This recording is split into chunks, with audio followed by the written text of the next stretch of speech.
Check this out, too, by the way. I had somebody who nice. makes cookies. That's cool. At home, and she came on as a guest, and she's like, here's some cookies. I'm like, well, fuck yeah. Wait, these are cookies? Yeah. This is a cookie? Yeah. Oh, man. That's pretty sick. That is sick. Can I take this cookie? You want to eat it? I don't, then I'll have cookie mouth.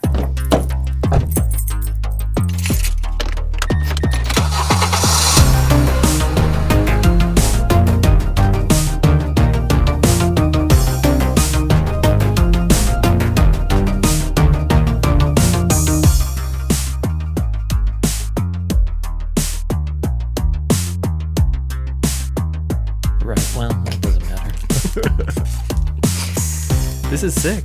Yeah, it's totally I thought it was a magnet at first. Right. Yeah, it looks like a magnet. I should have given you one of my magnets. No. Yeah, trade off. I got like they look like gum.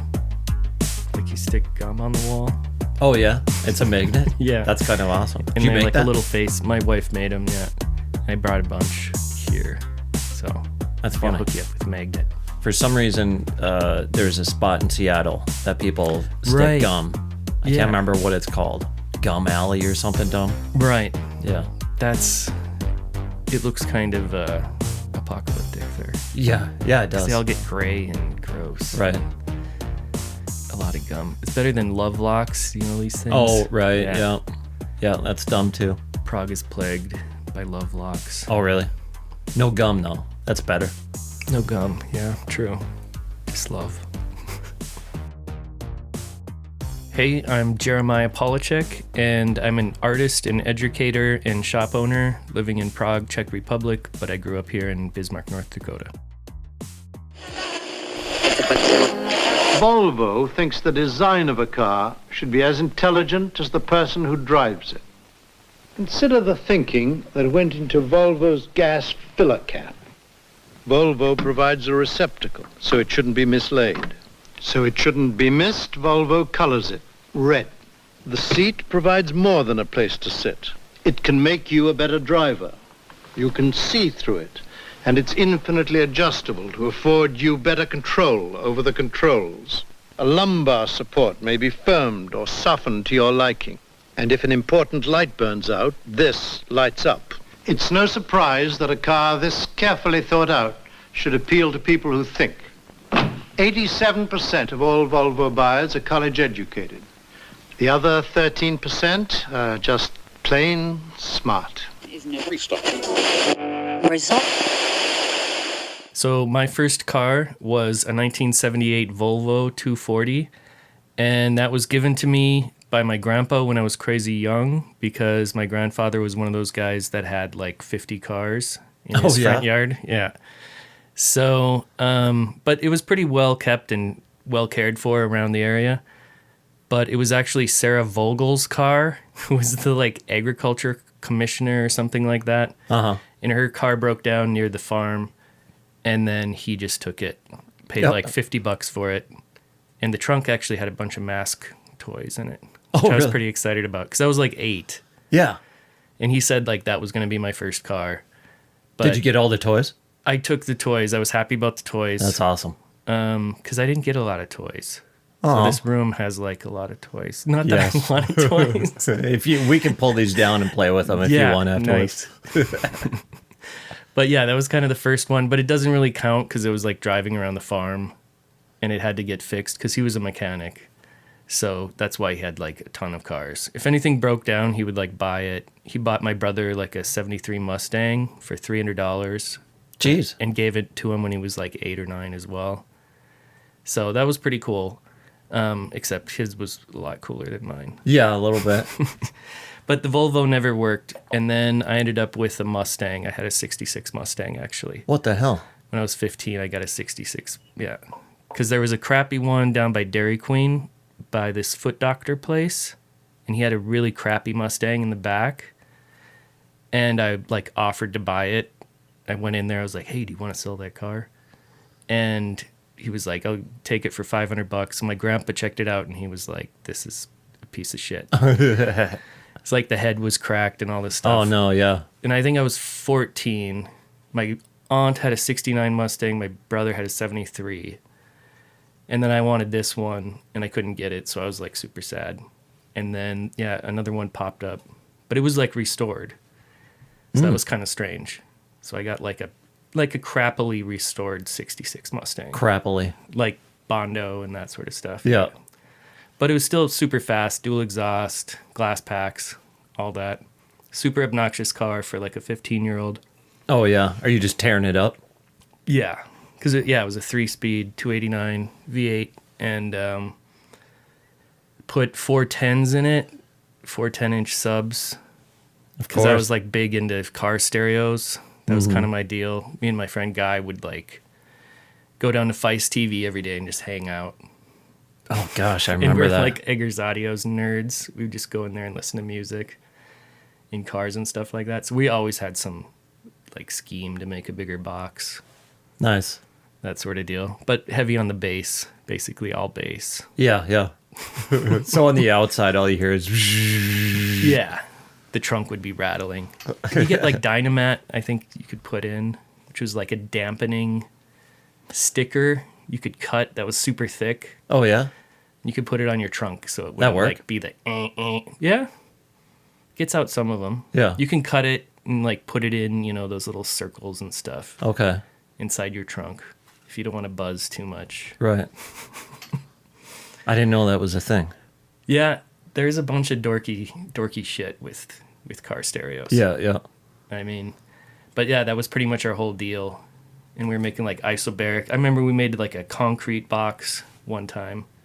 We like made it out of particle board and then like lined it with concrete. Okay. Because like somebody told us like the less it moves, the better. So we're like, we're going to make it with concrete. And then it like made no sound at all. It just like pushed air, basically. So yeah, we had a bunch of ridiculous projects like that outside of Guy's like garage, basically. And he had a 66 panel van, a Chevy panel van. Oh, man. Cool. So As a we had musician, a lot of room. I always wanted a van. Yeah, that would be nice. Yeah. Yeah, tons of space. Even though panel vans were always considered the perv, the Right. kidnapper van. This was kind of like long. I don't know. Yeah, it was like longer, and it has like the sides that go out when it comes down, if that makes sense. It's like it would look sick if it was lowered. Okay. It's not like the cool 78 vans. It was like a Right. truck that was too long almost or something. Huh. But I don't know, why it's called a panel van. Maybe it's not called a panel van and I screwed that up. But it's like a 66 version of an SUV, basically. Sure. With no windows in the back. So my brother wrecks his Mustang. He's only 14, which is kind of crazy. So he has his Mustang, he gets his permit and his license at 14 years old. Older, younger? Older, yeah. And then he's driving up State Street and he ends up wrecking his Mustang. And my dad and I are coming down and I say, like, that's a Mustang right there. And then we realize, like, it's my brother destroyed his Mustang, basically. No. Completely. But it's crazy to think, now that I got a daughter who's 13, like, he was only 14, like, driving around, Yeah. You know that spot, like, where you turn the corner and cars can cross. Right. On State. Like, that's right where you, like, T-bone somebody. That's right up here, then. This spot? Pretty much, yeah. Yeah. Yep. What the hell? But, yeah, we still have that in the shop. Oh, really? Which is kind of, I'm realizing, like, a trait of my family. Because I was just down visiting my uncles in Kansas, and they're both, one of them runs, like, a big salvage yard, as well as, like, resells tractors. So he'll get, like, old tractors and kind of fix them up and resell them, or, like, take the front end off of a loader or something like that. Right, part it out. And, but that's, like, I just got back from there, and it's just everywhere. Semis, combines, everything. And they're, like, a pretty interesting case study, because they always had a lot of animals. So now they have like 4 different types of bird species running around, kittens everywhere. Yeah, hoarders. They had peacocks. Peacocks, nice. Like running around the scrapyard and stuff like that. It was pretty nice. They had a mountain lion. Okay. Eating the peacocks? I think they were going to like breed the mountain lion. Oh. They had it like they caged had up. a real mountain lion, What the hell? and like it meowed like a cat. Yeah, I've heard that. It's so They're just weird. like, "Meow." Yeah. It's odd, and it caught like a pheasant. I don't think they ate the pheasant, but I told somebody before if I ever saw a mountain lion in the wild camping or hiking, yeah, I would just shit. they supposedly they know to go for your throat. Oh. Like cats Yeah. are instinctual like killers to kill you really fast, Yeah. which is not good. No. Compared to a bear that just like holds you down and tries to eat you. Oh, that would suck too. Eaten Well, alive. yeah, which one's... Yeah, I think I'd rather go for my throat. Take me out quick. But yeah, I don't think you have much of a chance against a mountain lion. No. Probably not a good idea as a pet. I should have asked him about their mountain lion. Yeah. Why? What? Yeah, why? What are you doing? What was the point of the mountain lion? It was cool though. It's a big, cool animal, I guess. Did you pet it? Yeah. Really? Yeah. I mean, it was on like a leash. Okay. Running around the yard. Huh. Like it wasn't in a cage. That's freaky. And they'd like, you could call it and stuff. They'd take it like off the leash and you could like call it. Okay. This is like serious Kansas shit, you know? I mean, Munden, Kansas is the nearest town. So it's like northern Kansas. Right on the border with Nebraska. And just coming from back there, it's like, yeah, still all gravel roads, you know, everywhere. When I got there, you know, they have four-wheelers and stuff like that. And before I went out, my cousin's like, you need a beer? You're like, yeah, sure. Yep, yeah. He's like, yeah. He's like, I was like, is that all right with the four-wheeler? And he's like, oh, yeah, it's totally fine. But it was totally, yeah. I couldn't take, because I actually asked, and I didn't want to impose because I'm like doing this video thing too. And they don't want their kids, obviously, on any social media stuff, which is totally understandable. Mm-hmm. But at one point, I wanted to teach my daughter how to drive the four-wheeler. And I was on one, and then there was Inca, my daughter, was on the second one. She's 13. And then 11-year-old Cody Jr. comes out. He gets on another one. Then there's an 8-year-old on a fourth one. And then there's like those four-wheel things, like those all-terrain vehicles. Mm-hmm. You know what I mean? Like they can like go through water and shit. And one kid gets on that, and then they're driving around with two kids on one of those, and they come up through this garage, and the kid like jumps out and gets on another one of those four-wheel all-terrain things. So it was like a train of like 6 children and me driving ATVs around. And I was in like third. Yeah, you know, yeah. There was like a 7-year-old leading. Of course. Because I asked the 11-year-old, I was like, can you help my daughter, you know, learn the four-wheeler? And like the, you know, 7-year-old's like, I can drive it.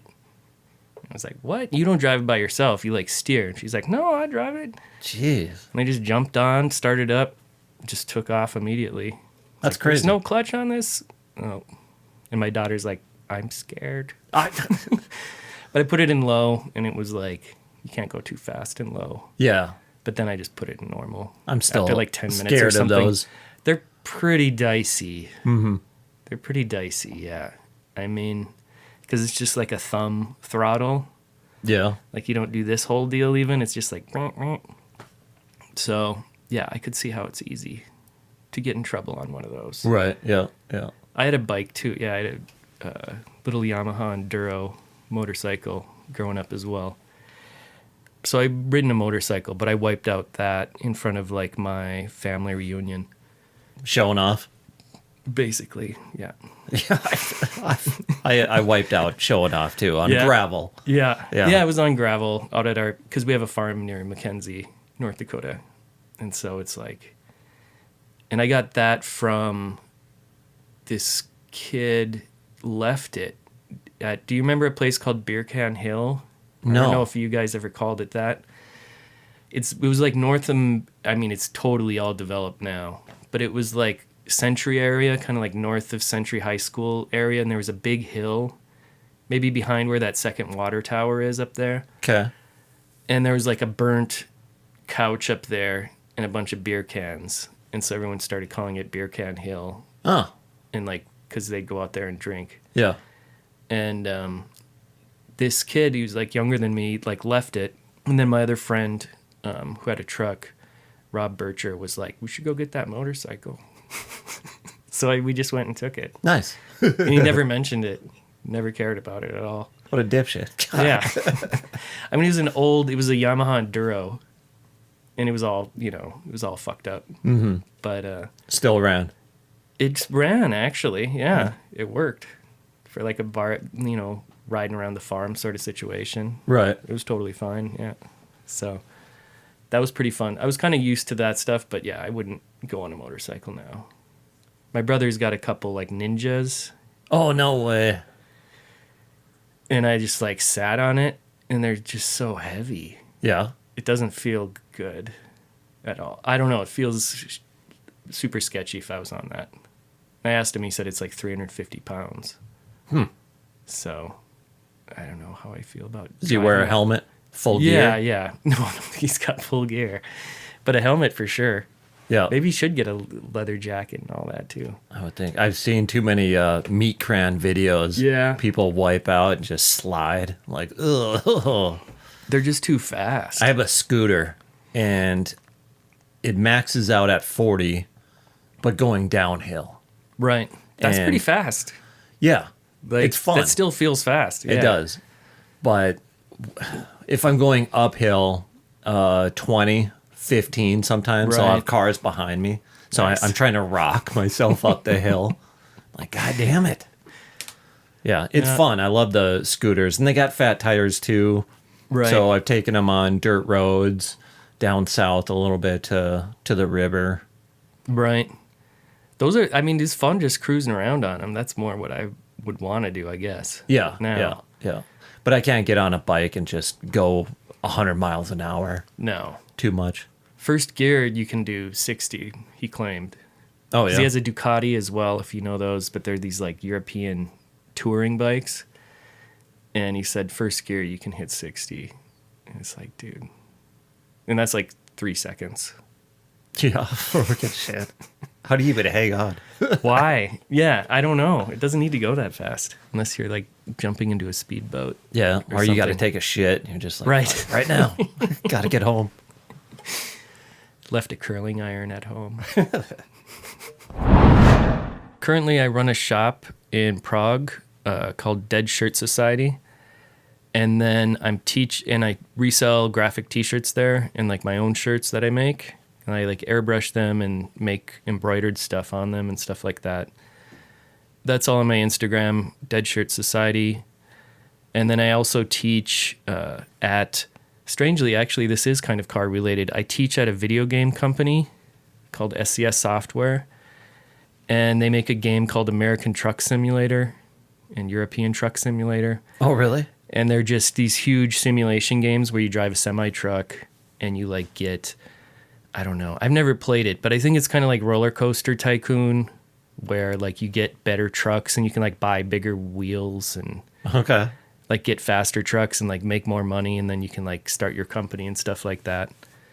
And so, yeah, it's kind of strange. They have a big art room because it's like a 3-story thing. I got to burp. There we go. But yeah, it's like a 3-story office space, I guess. And it's all modern and with like glowing lights everywhere and stuff like this. But they have like a barber there and a massage therapist and a gym. So they have a big art room. So I'm basically like their art teacher for their like different character artists or whatever the hell people do there. Cool. They could be like marketing people or whatever Right. that take the classes, but they get paid to take my class, which is pretty sick. That is sick. So you get paid They get through them paid. getting paid. Yeah, everybody gets paid. Nice. Which is nice when you're a big video game company. But they're pretty big. They've like cracked the top 10 of Steam a couple times. Oh, cool. So it's like a huge company, and it's still just like one guy. I don't think they have any investors. So it's kind of different than like the American model of like getting a bunch of investors and scaling up. They're pretty much like, we got these 2 games, they're huge, and they're just going to keep making them. So I teach there, and then I teach at the University of New York in Prague, which is like a satellite school, I guess you call it, of the State University New York system. And they have like a branch in Prague through this. It doesn't matter. But anyway, they have a branch in Prague. So I teach there. And then where else am I teaching? Oh, I'm teaching first year study abroad students through a program called Verto Education. And they're from the University of New Haven. And so I teach art history through there. In the fall, I'll be teaching an art history class, 1450 to 1950, basically. Oh, wow. And yeah, I just asked, because I don't want to sit in a classroom for 3 hours a day. So I just asked them, I was like, how many field trips can I do? And they were like 6. So I was like, I'll do 6. Okay. Out of 12. So there's 12 total classes, yeah. Okay. So half of it will be field trip, which is pretty good. Yeah. And then I could like have presentations and stuff like that. Because lecturing for 3 hours on art history is hard. Especially with, kids these days. Yeah, right.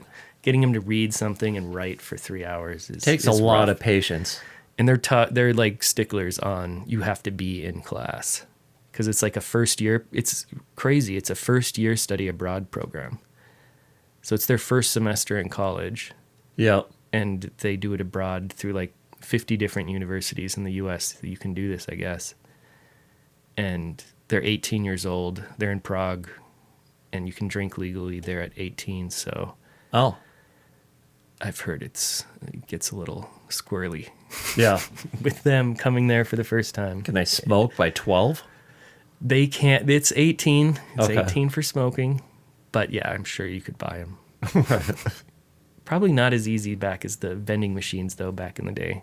Yeah. That's where I bought my first cigarettes. A vending machine. Yeah, at the bank downtown. There's In like the that bank. with like, they used to have like these kind of half pipe. It was Oh, like in the Screaming front, Bean was, over Yeah. there. And then there was that bank. I always wanted to skate that, but it was brick. Right. And it would have been... Exactly. Yeah, it would have been a little tough. Yeah, I would have broke my dick or something on that. Jeez. And now they put up something up there, I saw. But in the basement there, they had cigarette vending machines, I remember. Oh, that's funny. And we'd go down there and buy cigarettes. Yeah, probably times are different. 12, 13 years old. And it wasn't that much. Right. It was like $3.75 or something. Yeah. I was trying to remember, so I had to ask Schweitz here, because you mentioned, Guy, you did a media access or a cable access show. True. He said it was cerebral mutiny.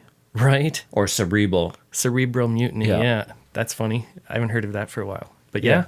What was that? They were doing the Idiot Box, so that was their main show. And then Guy and I were doing our own show, which was just like sketch comedy sort of stuff, I guess. Oh, really?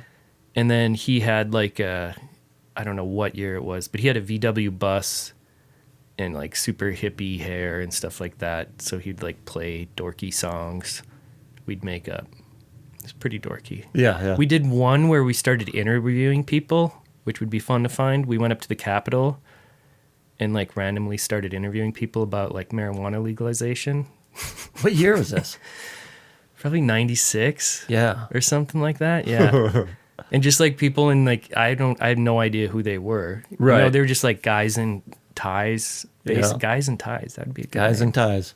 That'd be a good band name. Guys in Ties.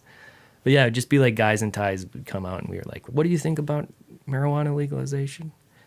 But I remember one of them was like, he's like, well, I'm a libertarian, so I don't really care. And I was surprised because I thought he was going to be like super Republican and anti and all this stuff. But Yeah.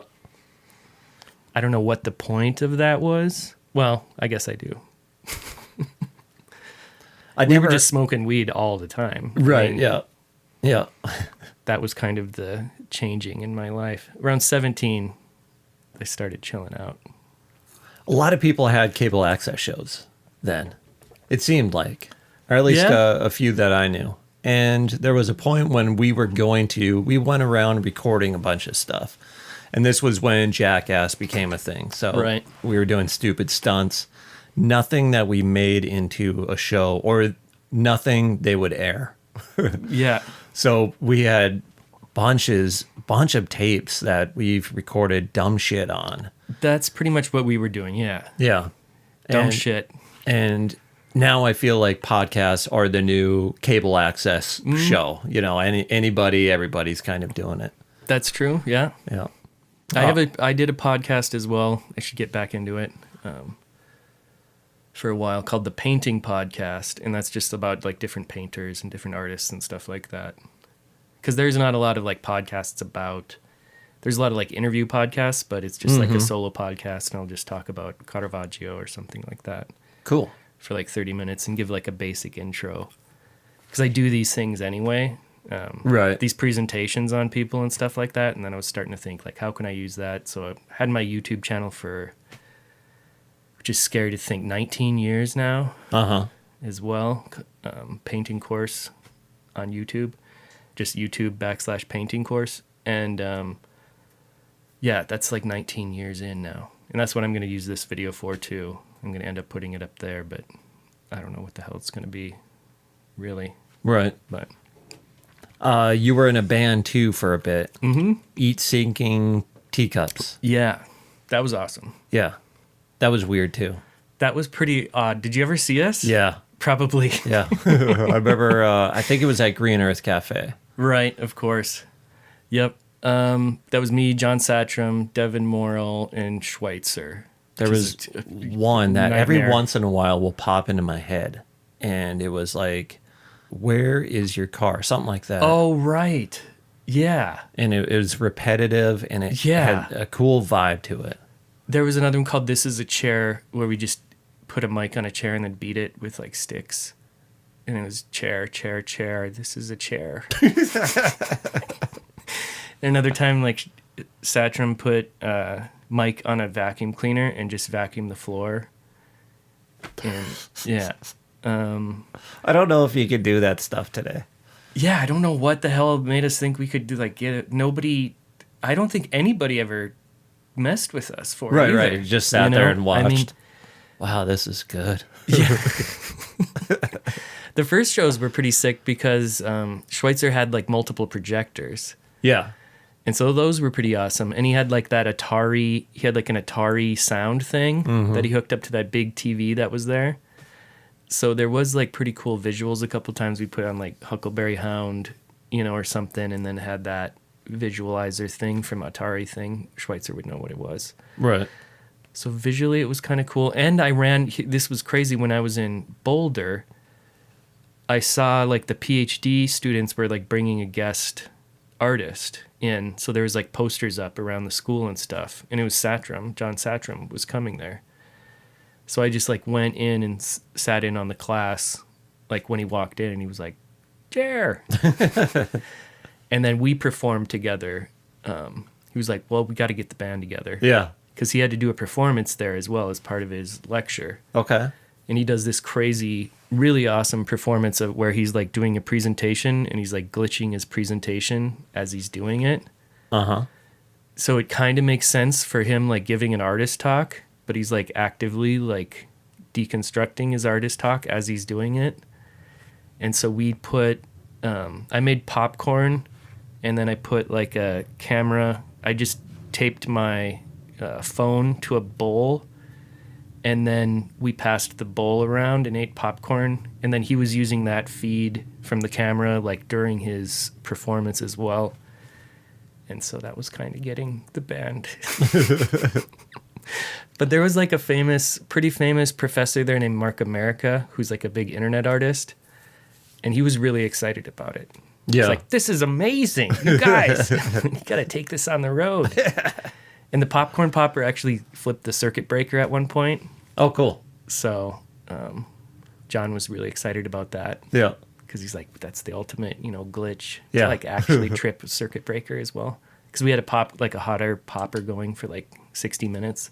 Oh, sure. Which isn't a good idea. To make nonstop popcorn. How old were you when you left? I think like 26, probably around 25, 26. Because I popped around a lot after I left here. I went to Connecticut for a year, and studied at this place, Lime Academy of Fine Arts. And then I went to Chicago for a year at SAIC. And then I went to Scotland, Glasgow. And my girlfriend, she probably was my girlfriend, I think. At least that's what you thought. That's what I thought. I think she thought so too. She went to Prague and I went to Glasgow. And then she was like, you got to come to Prague. I think you'd really like it. So, and I actually found the postcard she sent me from Prague as well, which is pretty nuts because my family never throws anything away either. And Yeah, I figured that. stuff will just like bubble up pretty much Yeah. in that house or in the old farmhouse, this sort of thing. There's stuff, so much stuff. But anyway, I found the postcard and I just went to Prague on a whim because Chris Smotherman was there Oh, yeah. teaching. And so he was teaching at a place and I think he wanted to leave anyway.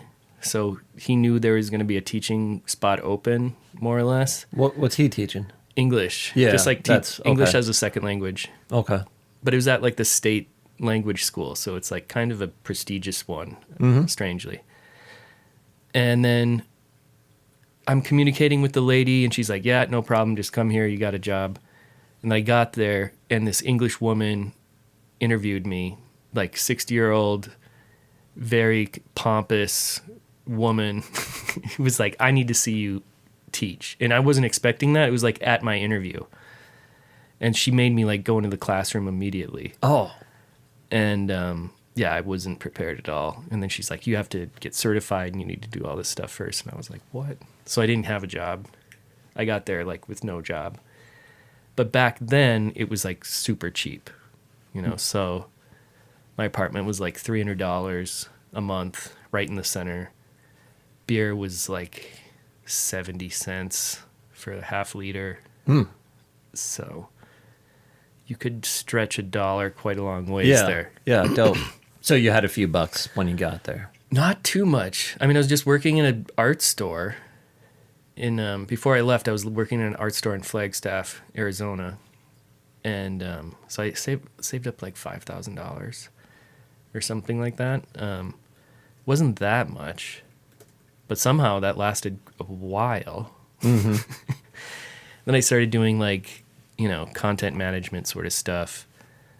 Went on to just teach pretty quickly because there was like a guy teaching drawing who's this old school Czech artist type, and you have to write this really meticulous feedback for every student there, which is awful.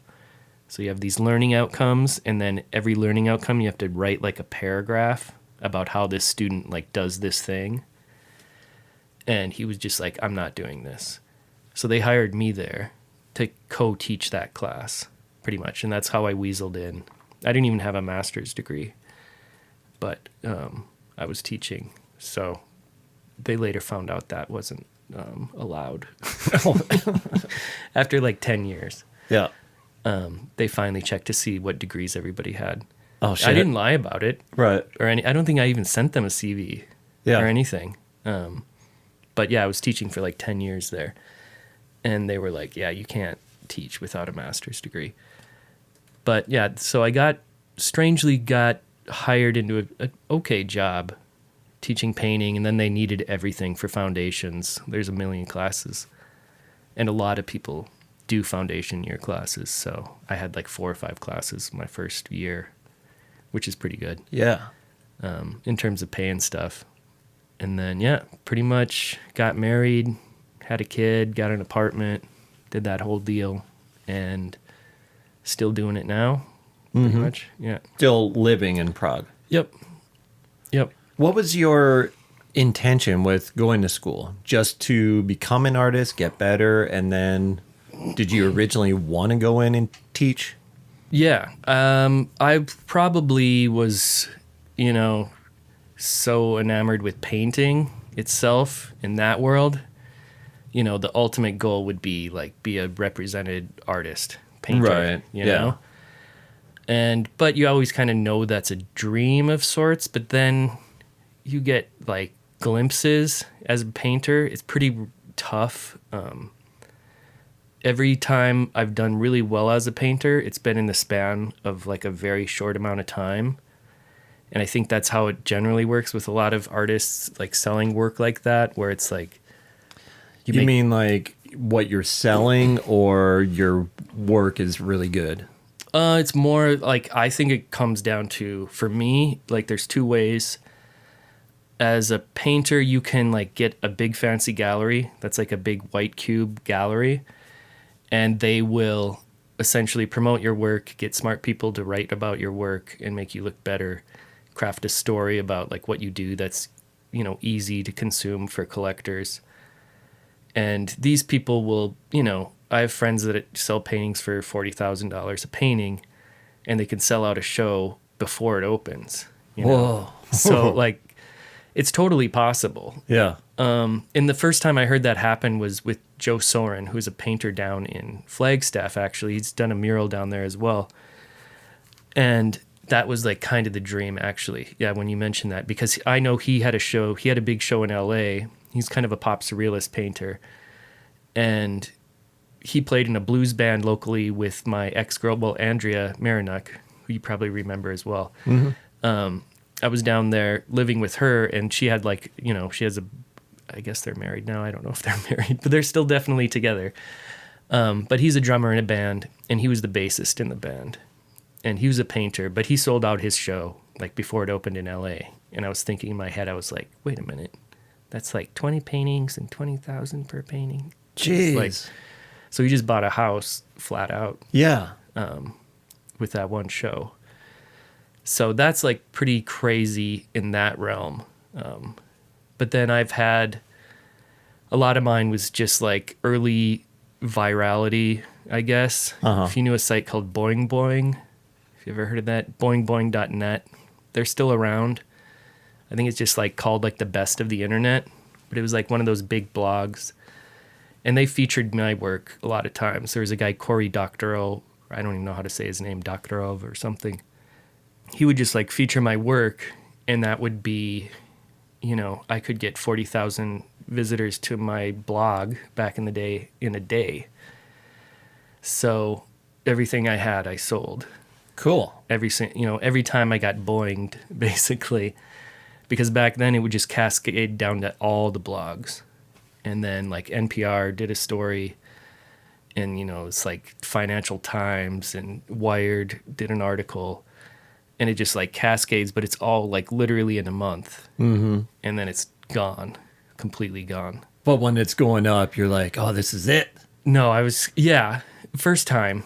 But okay. then after that, it was kind of just like terrifying. Yeah. Because you know it's gonna peter out. Okay. Now, and painters now, they're always rolling the dice too, because it's like you work 2 years on a show. That's kind of the standard, and then you have an opening, and that's it. Okay, that's weird. That's crazy. So like if your show doesn't go well, that you get pretty sad. Mm-hmm. You know, and that's, I think, really common. Even if a show does well, it kind of feels like, you know, imagine like practicing music for 2 years and then playing one concert and be like, all right, you got 2 more years to your next show. Right. Like it always feels kind of anticlimactic or strange. And I got a show coming up in Prague, probably within the next year. Okay. But that's, you know, it's all dependent. That whole world is dependent on a lot of big money, right, and collectors. So these big galleries, they'll have like literally only 10, 12 collectors for these huge like New York galleries. Okay. And it'll be dependent on like 10, 15 people that are buying the paintings. And they'll drop, you know, $500,000 on a show or something. Are collectors ever artists themselves, or is it just people who like art? Right. There's a couple types. There's people that are investing. They'll even hire like there's a lot of Russian and Georgian collectors, and they'll actually hire like beautiful young women to go to art fairs and just buy stuff and talk to people.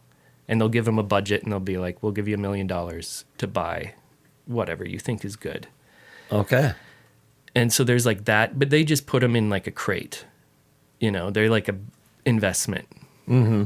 You know, and they're supposed to find who's hot and cool. Okay. And maybe make money.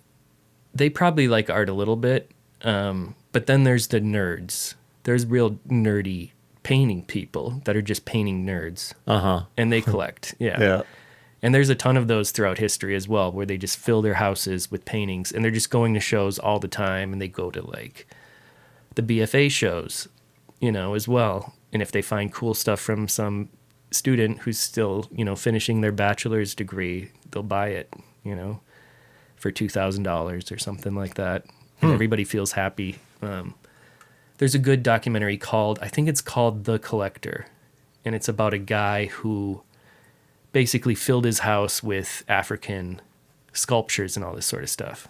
So you just buy whatever comes up on the market.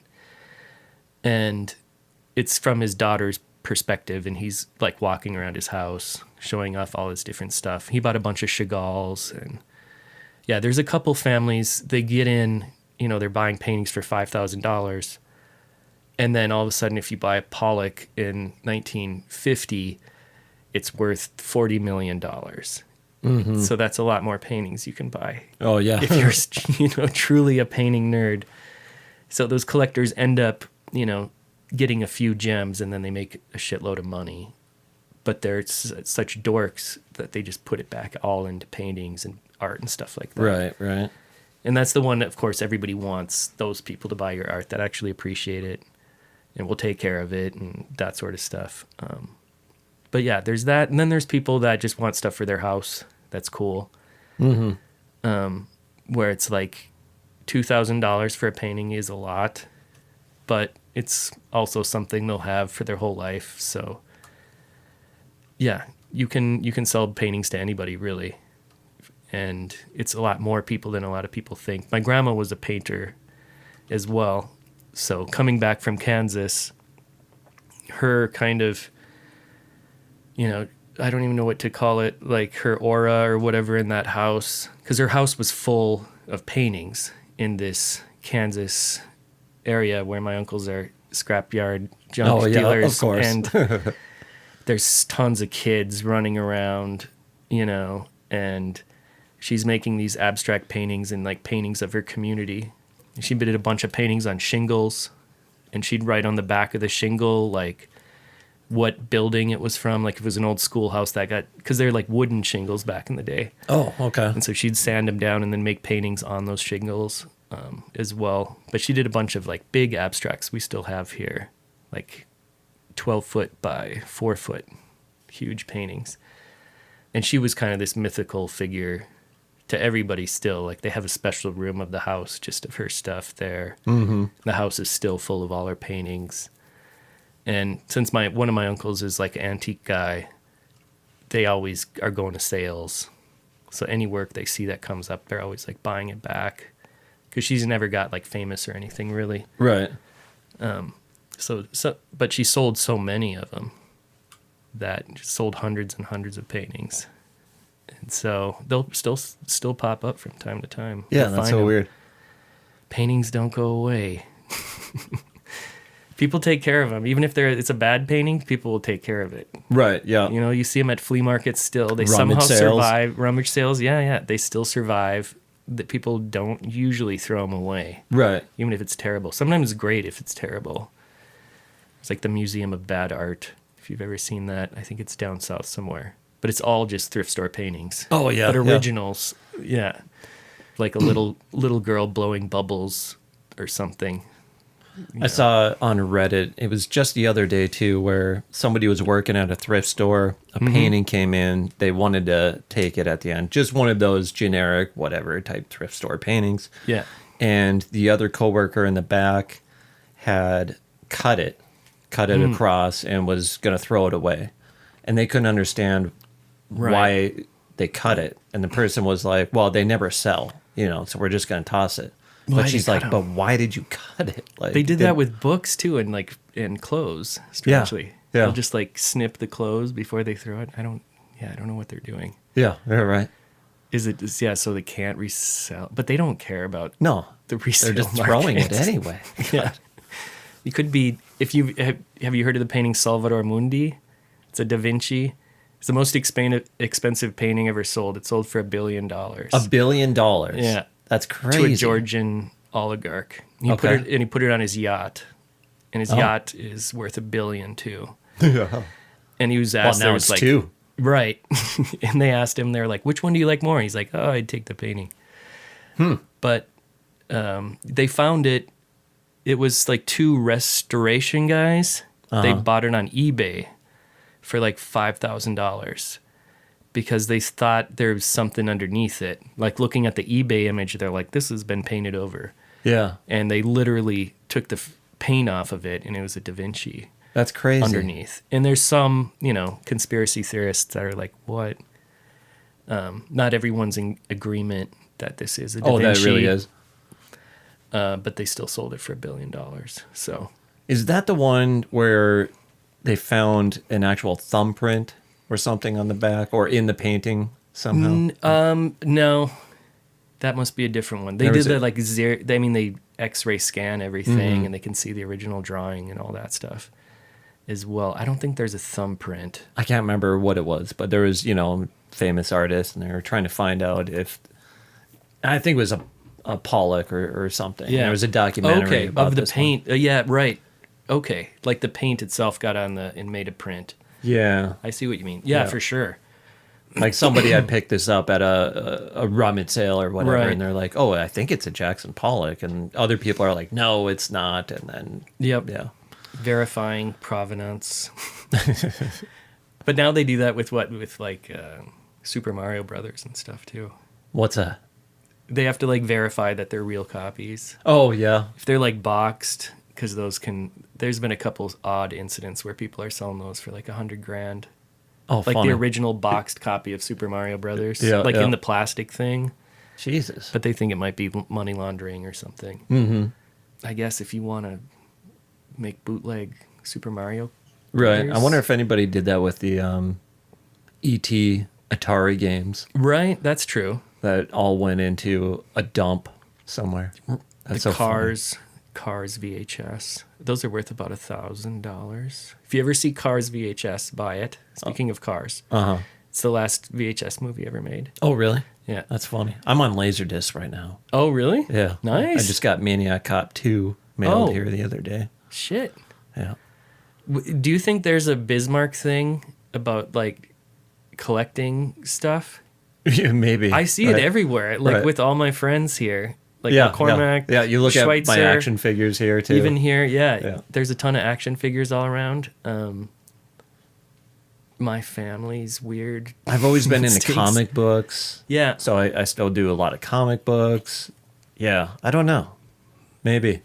Or I mean, maybe it's just me coming back and I don't see any of my nostalgia when I'm abroad or something like that. So it's like everywhere when I come back. But Yeah. it certainly seems to be like something that keeps coming up amongst people in my circle or whatever. Right. We have stuff. We have stuff. We have a lot of stuff. I'm the same. Yeah. I'm taking back a bunch of suitcases full of shirts. So it's like, Oh, yeah. Nice. Just a bunch of t-shirts. yeah, Cool. How's the shop going? it's good. I'm located right next to this music venue called Acropolis, Palace Acropolis. And they have a bunch of shows that come through. And I started it to teach painting. And I was doing that for like 2 years. But it's a pain in the ass because when you're doing workshops, you got to like do marketing for the workshop. You got to get people, and then you do it and you don't really make too much money. Mm-hmm. But I was doing that in that space because I got it over COVID, so I got it super cheap. My rent's only like $300 a month. Cool. And it's like a shop, like a physical shop on the street, with the front door like directly off the sidewalk. And next to a pretty good music venue as well. Mm-hmm. So it's like, So I you got a make good sure deal. to be open all the time they're doing a show. That's what I was so stupid. I can't believe I didn't do it for like 2 years. Oh, really? So then I started doing pop-ups, but I was doing them on like Saturdays because I was like, oh, everybody will be off work. So I Uh-huh. was doing them like Saturdays, like 12 to 6 or something. And then I can't remember who it was, but I was like, oh, I'm just going to stay open late. And now like I have a TV in there and we have movie nights and everyone's like drinking beer and watching VHS tapes basically. Yeah. yeah, it just morphed into like every time there's a sold out show, I'll just open now. And the other good thing is like every band that comes in, their van literally parks right in front. And so they're always, looking for stuff to do, whoever's playing. And so more often than not, they'll probably wander in. Yeah. It's like music people looking for shirts and secondhand stuff and weird art, carpets. Like we have a bunch of wall carpets and stuff like that as well. So yeah, a lot of bands will come through. And luckily, I'll probably get on the guest list off and on. Oh, yeah? I've been on, they'll put me on. The Descendants came in. Oh, really? And he put me on the guest list. Circle Jerks came there. Nice. Trying to think. Wood Kid, which I didn't know was a big deal. Do you know this guy? Mm-mm. Wood Kid.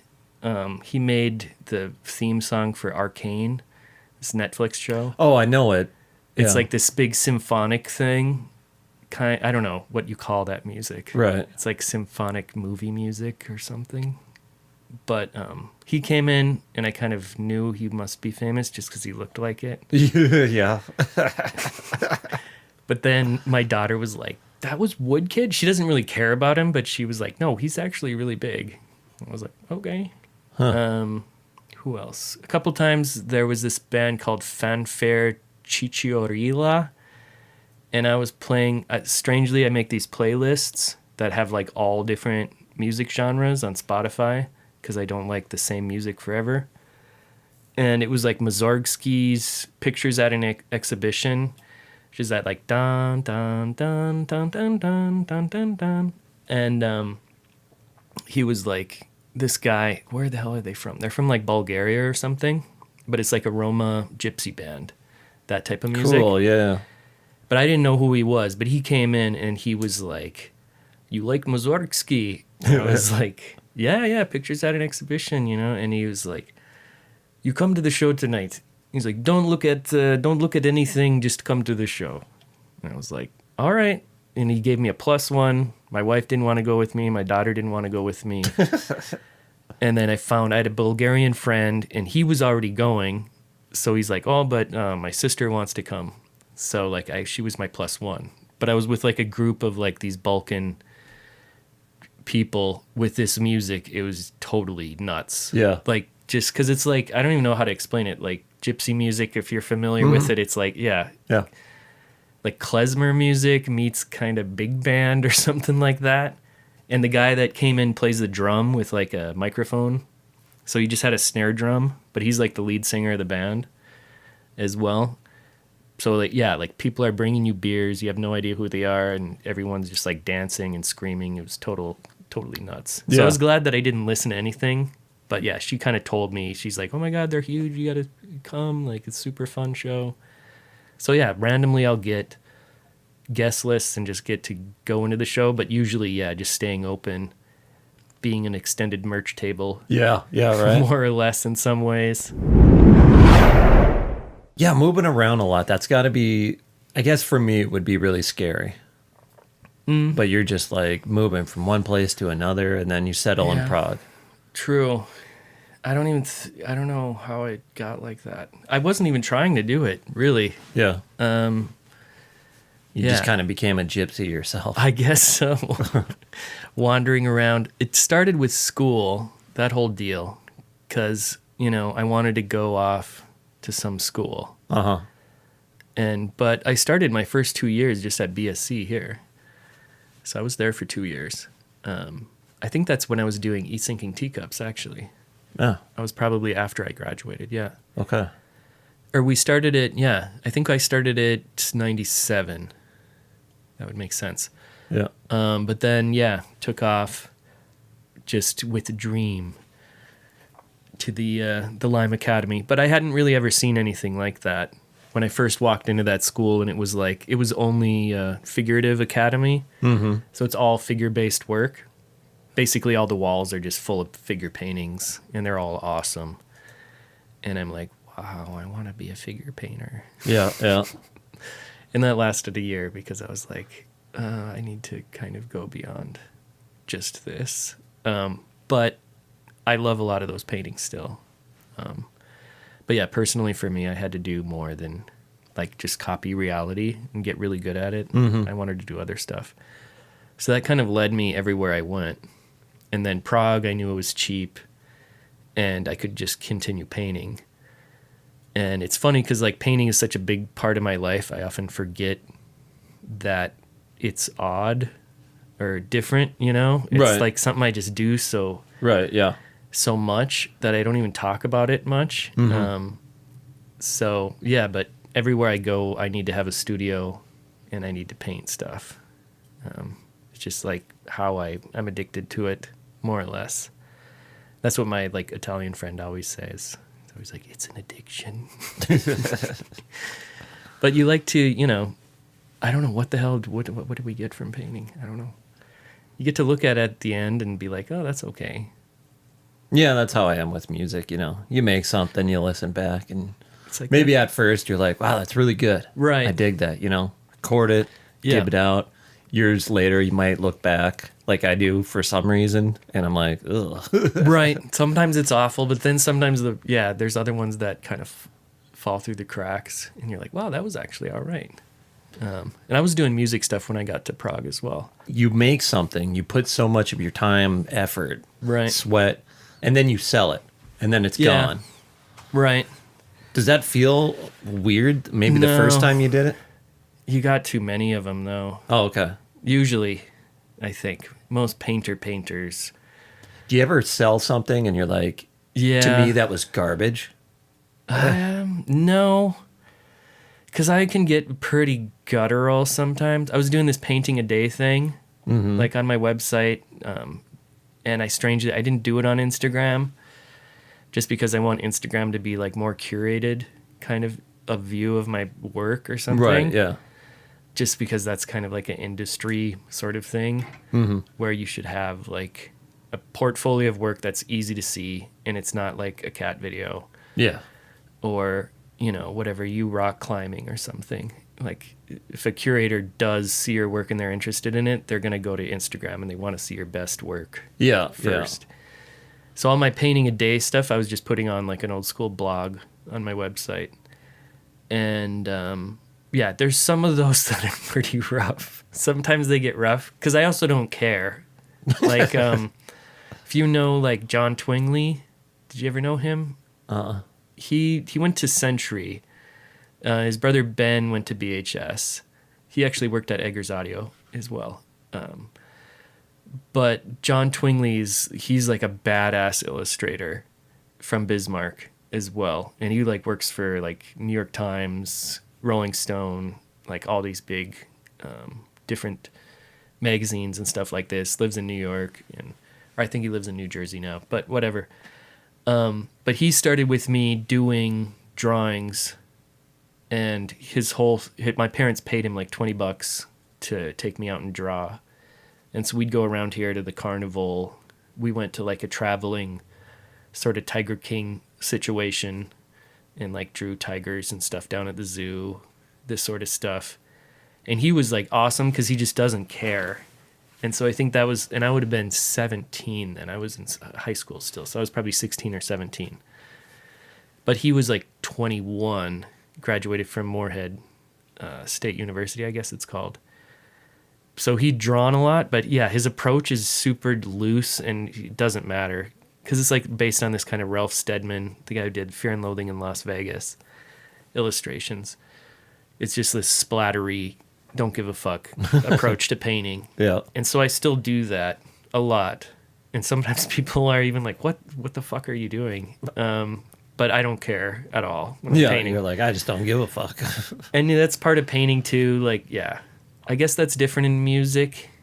There's painters like Giacometti and these people that notoriously would work months and months on a painting and wipe it out every day for months. And then go back to the same subject, go back to the same portrait thousands, hundreds of times, and like trying to work something out.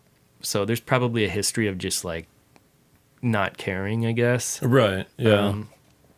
With music, I suppose it's more like getting in the zone or whatever they call it, like where you're not thinking if you're hitting the right notes or something, you're just kind of doing it. Right, yeah, So there's like a kind of carelessness about it, maybe. But yeah, what would be my worst paintings? People sometimes, yeah. I mean, yeah, there's some that I think are funny. I like did this girl on a giraffe, but the girl is like a 8-bit kind of looking character, and it's this giraffe. And she bought that as a work on paper. And I was really excited because I thought it was like the goofiest one. But I don't know if it's bad. And I like bad paintings too. Mm-hmm. Like I like really bad paintings. And I go to a lot of flea markets and stuff. So you're also a collector? I buy bad paintings, yeah. Yeah. I'll get bad paintings. But our house is full of real paintings, unfortunately. I need to get more. I've done some trades with other painters as well. But picking up like bad original art, definitely interested in that. And like repainting, I was doing that for a while, but that became super popular now. Wait. Where you like find thrift store paintings and paint on top of them. Yeah. I have seen stuff like that. The classic, thrift store painting where it's just a meadow or whatever, mountains, maybe some trees, and then they'll put like a T-Rex in there or something. Right, exactly. Cool. That was fun. But we were doing that in the 90s here too. Mm-hmm. You know, I think there was always kind of a... Did you ever have a zine? Yeah, I did a zine. Yeah. Jeez. Forgot about that. But there was people making zines. A few different zines, yeah. You know? Yep. I had a zine. What was that? Who fell? I don't know who it is. It's right there, though. Oh, that's Shang-Chi. I'll pick him up Shang-Chi. later. Oh, man. What is this collection here? Pretty much just Marvel comic characters. Okay. All together. Yeah. Nice. Right on. Nerd. Nerds. They're not remaking Revenge of the Nerds. I hope not. No, I don't think they could. I don't think they can. Right. Yeah. The panty raid scene. Yeah. There's a lot of those 80s movies Oh, and they that put were just... cameras there too, didn't they? Yeah. Put cameras in the sorority house. And then watched, like, ate popcorn. Ogre, no longer with us. Is Booger still around? Booger's probably around. Yeah. He's preserved. I don't know how much work Booger... Did anybody... Yeah, I don't think there's anybody famous. I don't think so. Yeah. Well, there's like the One World Coffee House thing. Yeah, I 'Cause kind of my wanted dad to was talk about that. Right. I want to get him on the cast. He'd do it. Yeah? Yeah, for sure. How was he getting these bands? I guess I can ask him that if I get Right. him on, but... Yeah, because we got like Beat Happening records in the mail. I think I was in 7th grade when that happened. So that's really pretty early. Yeah. But he was getting bands from Olympia. Right. Somehow there was that connection. Yeah. And then because the One World starts as like an anti-nuclear weapons place. Dr. Dienst like gives all the money for that place. And that's how the whole thing basically starts. And my dad's working with that group. And through that, he just begins to have these different nights. Like we had a Brady Brunch trivia night there once, or, you know. And early on, it was Dr. Dienst's wife would make like brownies and stuff. Okay. And so then that's when like bands kind of started coming through. But then like Calvin Johnson would stay at Dr. Dienst's house, like when he would come through town and stuff. Nice. Like up north and because I think he was a surgeon even. He was like a serious doctor. Uh-huh. I had dinner with Calvin Johnson. Yeah? Yeah, he came through another time. Oh, nice. Yeah. Very cool. Yeah. How was he? Cool. Yeah. Very cool, yeah. I saw him I'd like in to get Prague him as on well. on the cast too. I like his That'd voice. be awesome. Yeah. Dub Narcotic. Yeah. Is that still his deal? No idea. Yeah. I haven't listened to a lot of that stuff. And I think they started Long doing time. a bunch of hip hop because he came to Prague and he did like a documentary screening of some hip hop Oh, yeah. documentary. Huh. And but yeah, he came through and played, and he's a super weird dude. Yeah. But yeah, he gave me some tapes early on from Beat Happening at the coffee house there. And Yeah, just that gave was me not a bunch of them. typical venue. No, it didn't make any sense. I don't think they had any insurance for bands or Right. Which they didn't really care back then anyway. Probably not as much as now, maybe. But it's cool that like Rhythm Records seems to have that vibe. Yeah. In a lot of ways. Yeah. And I'm glad that that's on. Mm-hmm. Yeah. Some of my first shows after I moved here were at the Green Earth One World Cafe. And right. Then it morphs more into Green Earth because they think they leave, or Dr. Deans leaves and Gary kind of takes over. Okay, so it's One World, and then... I mean, maybe I'm getting that, ask my dad. Recall. Yeah. Yeah, One World definitely starts it. Okay. They were there for like 4 years or something. And then Gary starts making like stuff there instead of Dr. Dean's wife. Yeah. But he's like a real cook, of course, so he wants a business. And I think that's kind of like transitions towards that Green Earth Cafe, because we had both the names up too for a while. Oh, yeah, that's right. But I think it just transitioned towards him completely in that space. And then, that was a good run, though. It was an awesome great space. run. Had a lot of bands come through there. We played there a lot of times. Right. And then down the block was String Bean. And then we could have... sometimes there'd be shows at both places on the same night, and you just walk back and forth. Right. God, that was a lot of fun.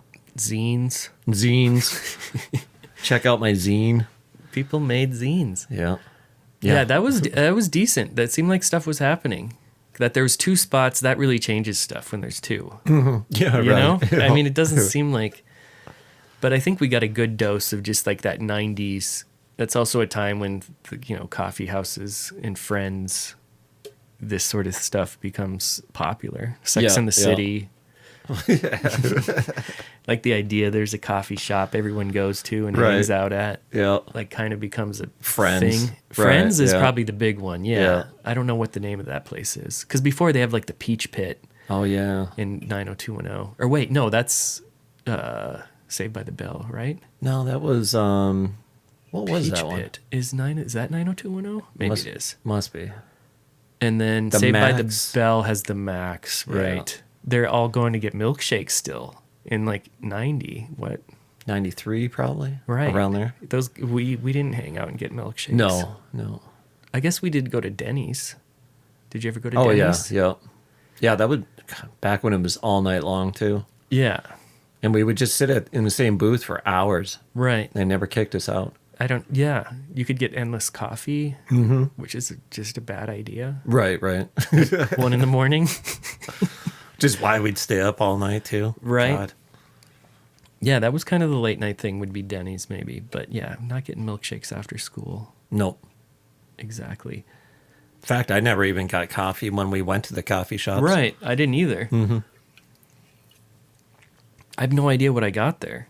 I don't know what I was doing. I was probably just drinking water. Yeah, I think so. And they left us alone. There were some odd venues. What were some other odd venues around the Legion or something like that? Wasn't there Amvets or... We could rent Amvets, the Legion. The main one for us was the Midtowner in Mandan. Right. Yep. And that just seemed to be the biggest draw. Yeah. We could fit 300 kids easy. Right. In that place. I don't remember what the max was, but we always maxed it out.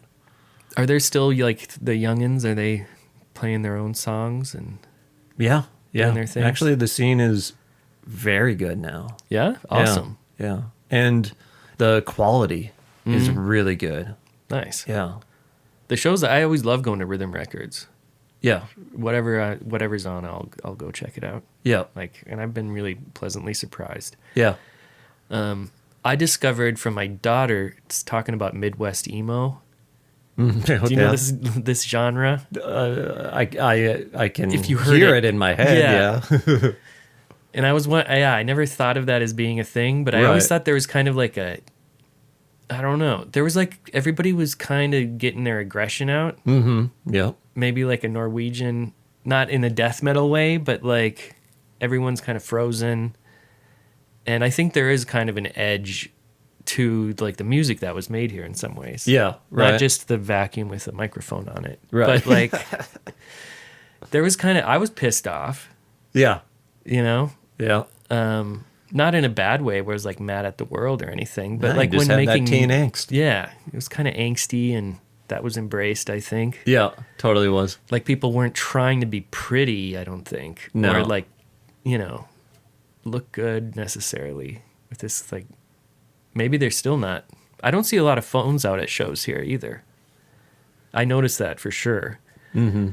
Because that can be annoying too. Oh, but it like, can. Like people are not, you don't see a whole, like, you know, people pop up their phone for 15 seconds or whatever and put it back. I'll do that. Right, me too. Yeah. But it's like sometimes you see a wall of phones for like Right. the whole song. The whole song. Yeah. Or the whole show. Yeah. Yeah. And yeah, I don't see that much here at all, which No. is awesome. Yeah. That's really good. All right, man. Sweet. Before you go, I know you mentioned a few websites here. I usually end with that anyway. So Right on. yeah, tell us where we can see your stuff. My main website is jeremiahpalacek.com, and that's got like my portfolio, my work. On Instagram, I'm Jeremiah Palacek. On TikTok, I'm King Vitaman, like the cereal. On YouTube, I'm youtube.com/painting course. And my shop is deadshirtssociety.com. Right on, man. Thank you for coming on. Thanks a lot. God, it's great to see you. It's been so long. You as well.